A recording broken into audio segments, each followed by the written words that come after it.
돈만 버는 거는 그걸 소비자가 맞아, 좋아할 맞아. 수 있을까요? 오랫동안 본질이 안 보이는데.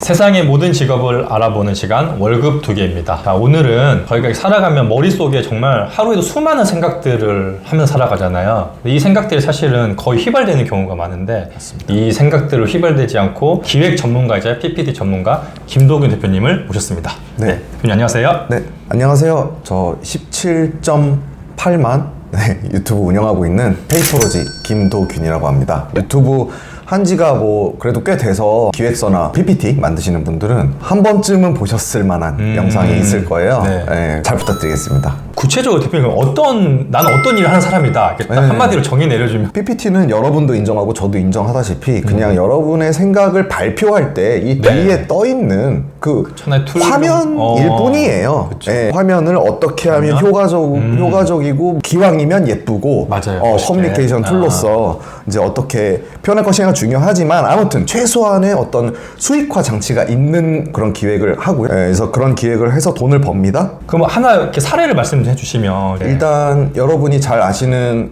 우리 이현이 형, 시미켄 TV 제가 한국에 이제 처음 런칭이라고 해야 될까요? 아무튼 시미켄 형이랑 이제 같이 얘기를 해서 저희 회사에 소속되셔서 운영하고 있는 채널이고 그런 채널을 기획 단계부터 참여해가지고 만든다라고 보면 되는 거네요. 네, 아예 채널을 만들어서 왜냐면 일본 사람들이니까 네. 어떤 한국에서의 정서에 맞춘 영상들이 필요하기 때문에 그런 기획을 그렇죠. 하는 것이죠.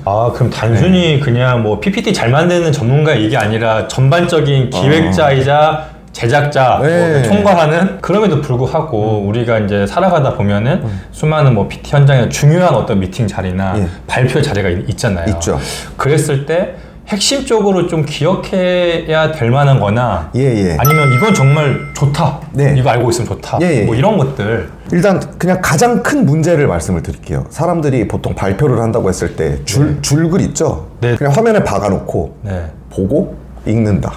그걸 발표라고 생각을 많이 하고 실제로 그렇게 해요. 근데 그럴 거면 그냥 메일로 보내든가 워드로 써가지고 나눠주든가 PPT라는 걸 할 필요가 없는 거예요. 그러니까 PT를 뭐라고 생각하시면 되냐면 커뮤니케이션을 한다. 그러니까 예를 들면 뭐 여기 청중들하고 아예 대화도 없이 나 혼자 이야기 1시간 하면서 끝나는 PT는 말이 안 되는 거예요. 그러니까 만약에 일방적으로 그냥 하는 거니까. 계속 대화가 오고 가야 되는 하면서. 거예요. 궁금한 게 있으면 질문을 받고요. 그거에 대한 대답을 하고요. 그게 PT지. 막 줄글 띄워놓고 읽는 거 그런 건 PT가 아니다. 그러려면은 이제 PPT 디자인도 뭐 그거에 맞게 설계가 돼야 되는 거죠. 맞아요. 아무튼 줄글만 안 띄워놔도 좀 키워드 중심으로 배치를 좀 잘 하고 줄글 대신에 핵심 키워드를 띄워놓던지. 뭐 이런 뭐 몇 가지 이제 원칙을 잘 지키면 되는데 요행을 바라지 않고 이렇게 직진해서 정통으로 하겠다라는 어떤 굳은 심지가 있는 분 같다 이런 느낌들을 많이 받았거든요. 저는 이제 둘 다 해봤거든요. 요행을 바라고 어떤 기술적인 것만 막 이렇게 하는 방식과 그냥 본질을 꾸준히 밀고 나가는, 물론 유행에는 민감해야겠죠. 하지만 그 방식은 두 개는 엄연히 다른데 이 두 개를 해봤더니 결국 오래 가고 사람들이 더 진정한 팬이 생기고 하는 것은 역시나 본질을 건드려주는 쪽이라는 거를 뼈저리게 느꼈습니다. 그래서 부업은 당연한 것이다. 부업 8년의 경험 중에서 요거 좀 내가 신박했다, 괜찮았다 하는 부업 뭐가 있을까요? 출판사요. 출판사를 만들었어요, 대표님. 지금도 있고요. 제가 생각했을 때 부업이잖아요. 그럼 아무튼 간에 본질은 본업이란 말이에요. 그런데 부업이 본업의 업무 시간이나 내가 신경 쓰는 것에 어떤 많은 부분을 이 부업에 뺏기면 저는 주객 전도라고 생각을 하고, 그래서 부업은 슬로우 템포로 가야 된다고 생각합니다. 그럼 슬로우 템포의 일들이 뭐가 있냐 했을 때 대표적인 게 저는 출판사라고. 저는 어떤 식으로 했냐면 뭐 오늘 안 갖고 왔는데, 제가 이제 미국에서 막 돌아왔을 때, 아까 제가 이제 메모하는 걸 되게 좋아해서 미국에 있을 때 교과서에서 나온 영어를 안 쓰잖아요, 애들이. 그렇죠. 뭐 그래서 이제 처음에 그걸 못 알아들어가지고 그거를 메모를 다 했단 말이에요. 메모를. 실제 쓰는 용어들, 언어들을. 그래서 한국에 돌아왔는데 이거를 그냥 썩히기가 아까운 거죠. 네. 이거 책으로 내면 재밌겠다. 라고 해서 이제 그게 이제 신입 때부터 그 생각을 막 하다가 출판사에도 보내보고. 근데 혹시 아시는지 모르겠지만 출판업계는 정말 보수적입니다. 그렇죠. 최고로 보수적인 맞아요. 집단이에요. 다 까였고요. 네. 20군데에서 까였어요. 그래서 이제 생각을 했죠. 내가 출판사 차리면 되겠네. 그래서 내 책을 내겠다. 네. 네. 그래서 이제 하게 된 겁니다. 어쨌든 이제 직장을 다닐 때부터 부업을 굉장히 열심히 하셨고 네네네. 그러다 결국에 이제 나와서 이제 내 지금 사업을 하고 있는 거잖아요. 구체적으로 어떻게 이렇게 또 전환이 되신 거예요? 모든 게 운과 타이밍. 뭔가 이었어요. 네, 그냥 살다 보니까. 네, 그런데 단 한 가지. 저는 최소한 뭔가 그냥 많이 뿌리긴 했습니다. 이것저것 많이 씨앗을 뿌려놨다. 뭐 경험과 어떤 것들을 네, 네. 하기 위해서 이렇게 네, 네. 그랬더니 어딘가에서는 싹이 트더라. 그러면 싹이 텄잖아요. 그럼 거기 가서 물을 좀 줍니다. 그럼 얘가 자라겠죠? 그러다 죽을 수도 있잖아요. 그쵸. 그럼 뭐 어쩔 수 없죠. 또 뿌려. 수많은 곳에 내 씨앗을 뿌려놓고 예, like a farmer. 이게 언젠가 나한테 크게 돌아올 거다. 네. 물론 안 돌아오는 것도 있겠지만. 네, 근데 안 뿌리면 아무 일도 일어나지 않죠. 그래서 부업의 핵심은 뭐 너무 급하게 하고 뭐 이런 거보다는 좀 많이 네. 뿌려놓는 거. 돈은 네. 대하고 수익이 있어야지. 그게 당연히 비즈니스 기본인데 돈만 버는 거는 그걸 소비자가 맞아요, 좋아할 맞아요. 수 있을까요? 오랫동안. 본질이 안 보이는데. 사실 이제 그 대표님이 오늘 여기 출연해 주셨지만 진짜 외부 강의도 되게 많이 하시거든요. 그래서 제가 이렇게 강의를 보다가 정말 이게 너무 문장이 멋있어가지고 제가 이거를 써왔어요. 뭐냐면 감사합니다. 느낀 것으로 끝난다면 모든 것은 휘발된다. 하지만 그 순간 느끼는 모든 감정과 영광들을 적는다면 그것은 곧 기획서가 되고 아이디어가 되고 마케팅이 되고 결국 사업이 된다. 저는 사실 이 말이 저도 이렇게 읽는데 뭔가 제 마음을 울리고 앞으로 나도 내 일을 해나가면서 좀 이렇게 마음속에 담아두면 좋겠다라는 생각이 들었거든요. 그러니까 이게 저는 이제 이런 쪽 유튜브를 하다 보니까 사람들이 제일 많이 물어보는 질문이 좀 큰 질문이긴 해요. 기획 어떻게 하면 잘해요? 기획서를 어떻게 쓰면 잘 쓸 수 있어요? 이런 말을 굉장히 많이 들어요. 근데 생각을 해봤죠. 어떻게 하면 잘 쓸 수 있을까? 내가 잘 썼을 때 과연 뭘 어떻게 했을까를 되게 치열하게 고민을 해봤더니 딱 하나가 나오더라고요. 메모. 메모하는 거? 메모. 네. 주변에서도 기획을 잘하고 뭔가를 아무튼 되게 큰 성과를 이어나가시는 분들의 곁에 붙어 있는 건 늘 메모였고요. 그 메모 곁에는 독서가 늘 붙어 있었다. 그러면 그 메모라고 하는 게 정말 예를 들면 내가 지금 딱 어떤 생각이 들었다. 그걸 바로 이렇게 쓰는 그 메모를 말하시는 건가요? 메모가 이제 단계별로 있는데 여러분이 메모를 지금 잘 안 하셨던 분이면은 일단 맞아요. 초급 방법부터 시작을 하시면 되는데 초급 방법 메모. 예, 네. 그거는 뭔가를 보고 내가 감명 깊은 문구나 뭐 예를 들면 책을 보다가 네. 딱 마음을 울리는 문장이 있거든요. 맞아요. 그걸 적는 겁니다. 아주 기본적인 메모의 방식이죠. 그런데 하나를 더 얘기를 해드리면 여기서 이제 메모를 하긴 하는데 또 활용하지 못하는 사람이 있어요. 자, 그거에 대해서 알려드릴게요. 그냥 무지성으로 막 그냥 여기 마음에 들어 적어 이렇게만 채워나가는 게 아니라 네. 그걸 문장을 적었어요. 적고 그 다음에 화살표를 하나 합니다. 네. 그 다음에 용도를 적는 거예요. 이거 나중에 내가 어디에 쓸지. 제가 이병헌 감독님이 그 영화 소개를 하는데 이번 영화를 완성하는데 10년치 메모장은 물론이거니와 10년치 영혼까지 털어놓은 기분이 들었다.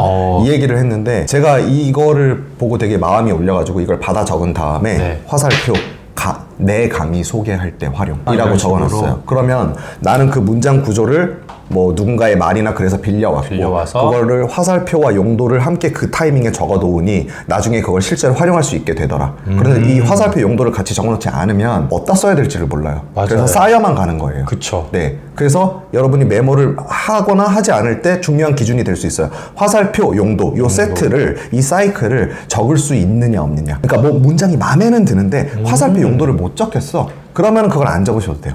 초급 단계에서는. 오늘 이게 대표님 문장 적었는데 저는 용도는 안 적었거든요. 아니, 안 돼요. 그럼 이거 용도를 이제 내가 다른 데서 어떻게 써먹을 건지 그렇죠. 그때 가서 이제 이거를 또 저에 맞게 문장을 다시 바꿔가지고 그렇죠. 그러면 이제 이건 그때부터 제게 되는 거잖아요. 그렇죠? 네. 그러니까 이것도 되게 광고 카피적인 흐름인데 예, 어떻게 한다면 뭐가 되고 된다. 이거를 이제 표시를 해놓으셔갖고 기획서에 뭐 내 소개를 할 때 활용 뭐 이런 식으로 그 용도를 함께 적고 이제 실제로 그 용도를 써야겠죠. 그리고 오늘 진짜 핵심 꿀팁입니다. 메모를 하되 그 옆에 반드시 용도를 같이 화살표 세트로 용도. 네. 메모와 세트로 이렇게 해놓자. 그래서 우리가 이제 기획서 같은 거를 쓸 때 착각하지 말아야 될 것이 내 글이 되게 아름다울 수 있다고 사람들이 생각을 많이 한다는 거예요. 근데 사실 글 잘 쓰는 사람은 여러분 우리 같은 회사원이 아니에요. 따로 있어요. 그쵸. 그 사람들 예술을 하는 사람들이란 말이에요. 그러면은 그런 사람들하고 좀 더불어 살 줄 알아야 된다는 겁니다. 네, 근데 그 사람들이 써놨잖아요. 그럼 여러분 돈을 주고 사신 거잖아요. 그러네. 이 책의 작가들과 함께 해라. 네. 그쵸. 이 책을 통해서 작가들의 문장을 나의 문장과 이제 같이 이렇게 같이 가는 거다. 네. 그러니까 책을 단순히 저희가 이렇게 읽는다고만 생각을 하는데 읽고 나서 여기서 어떻게 보면 이 작가 협업을 하는 거잖아요, 이제. 그렇죠. 그래서 이제 아까 궁금한 게 그 메모에 대한 어떤 핵심 꿀팁, 초급에서 할 수 있는 꿀팁을 말씀해 주셔서 너무 좋아가지고 혹시 그럼 내가 이게 좀 습관이 됐다. 그러면 이 다음 버전에서 하나만 또 기억해야 될 게 있습니다. 네. 이건 중고급 묶어서 말씀드릴게요. 여러분이 메모에 대한 촉이 와요. 네. 그러니까 그냥 우리가 평소에 이렇게 일상생활에서 살아가지 않습니까? 그런데 이 메모 짬밥이 좀 없으면은 네. 내가 이거 뭘 적어야 되지? 약간 맞아요. 이런 네, 식이에요. 근데 이거를 책이나 영화나 여러분이 뭐 좋아하는 광고 카피나 이런 거를 좀 적으시다 보면 이거 메모 타이밍인가? 이 감이 와요. 이게 습관이 되면은 네. 근데 이제 그럴 때 뭘 적어야 되냐면 꼭 문구뿐만 아니라 예를 들면은 이런 걸 할 줄 알아요. 자, 그러니까 저는 이제 그 코리아 오픈이라는 테니스 대회를 갔었습니다. 그래서 맨 앞에서 보려고 이제 16만 원짜리 티켓을 샀는데 그게 VIP 티켓이더라고요. 그래서 갔어요. 근데 갔더니 VIP 티켓 샀다고 VIP 라운지로 저를 넣어주는 거예요. 근데 딱 들어갔는데 너무 잘한 거예요. VIP스러움을 되게 잘 느끼는 요소가 있는 것 같은 느낌이 딱 오는 거예요. 그래서 메모 타이밍이다. 그래서 이제 해서 적기 시작하냐. 그러니까 이런 거를 파악하고 적을 수 있어야 되는데, 그러네. 뭐 예를 들면은 제가 짧게 말씀드리면 스태프들이 다 외국인이었어요. 한국말을 못해. 네. 한국말 못해. 근데 한국 사람만 오는 데인데, 진짜. 네, 이상하잖아요. 저도 이상했어요. 근데 제가 거기서 와 이렇게 하니까 되게 고급스럽네. 그래서 나도 해야겠다 저거. 그러니까 왜냐면 고급스러움이라는 거는 익숙하지 않은 게 고급스러운 그렇죠. 거거든요. 익숙한 건 평범한 거예요. 익숙하지 않은 게 고급스러운 내가 거예요. 경험해보지 않은 거. 그렇죠. 처음 만나는 네. 거. 그래서 이국적이라는 거는 익숙하지 않다는 거잖아요. 그래서 고급스러움 느끼는구나. 네. 그런 게 있고 또 같은 맥락에서 음식을 저한테 4-5가지를 줬어요. 또 VIP 라운지라고. 근데 단 하나도 뭐 이제 선생님 된장찌개면 된장찌개, 네. 뭐 샌드위치면 샌드위치. 우리가 보통 음식을 보면 이름을 알잖아요. 네네. 5개 한 개도 제가 이름을 모르는 걸 음식을 줬어요. 그냥 물어보지도 않아. 그냥 주고 싶은 걸 줘. 랜덤으로. 근데 이름을 모르겠어요. 그래서 또 느꼈어요. 내가 뭔지를 모르겠는 거를 주니까 되게 고급스러운 보인다. VIP스럽게 익숙하지 않은 걸 주니까. 그래서 그런 거를 깨닫고 다 메모를 하는 거죠. 익숙하지 않은 걸 주니까 이러는구나. 그리고 마지막으로는 이제 유독 VIP스러워서 이제 딱 좀 둘러봤더니 음악.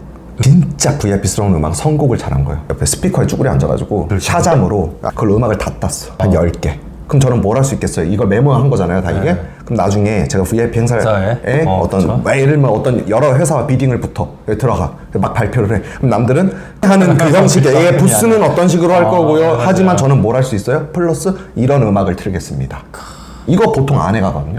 전 할 수 있죠. 왜? 내가 천재라서? 아니요. 메모를 했기 때문에. 메모를. 네. 그러니까 여러분이 다 갓생을 살고 계신 거예요. 모든 여러분들이 진짜 갓생을 살고 계신 건데 문제는 메모를 안 해서 내 것이 안 된다. 그러네. 그래서 휘발된다. 어떻게 보면 이렇게 미리 경험하신 분이 또 이렇게 용기 있게 말씀해 주시면 네. 저희도 많은 이게 진짜 되는구나. 전혀 뭐 허무맹랑한 이야기 아니구나 하고 또 시작을 해볼 수 있으니까 회사에서 도망칠지는 여러분이 각자 잘 판단을 하시고 일단은 메모하는 것부터 오늘 꼭 그리고 본질을 건드리려고 연습하는 거 꼭 이 2가지 기억하시고 또 실천해 보셔도 좋겠습니다. 네. 근데 도망칠 때 신발도 없는데 도망치시면 발 다칩니다. 신발은 사셔야죠. 러닝화 정도는 사거나 러닝화 정도는 있고 그 다음에 눈을 뜨고 똑바로 달려라. 그 다음에 마라톤이 시작해라. 아무튼 오늘 너무 좋으신 말씀 감사하고 오늘 이제 구독자분들 또 많은 영광과 뭔가 인사이트를 얻는 시간이 아니었을까라고 생각이 듭니다. 저희는 또 다음에 또 다른 전문가님 모시고 유익한 시간으로 찾아오겠습니다. 감사합니다. 네, 또 불러주세요. 감사합니다.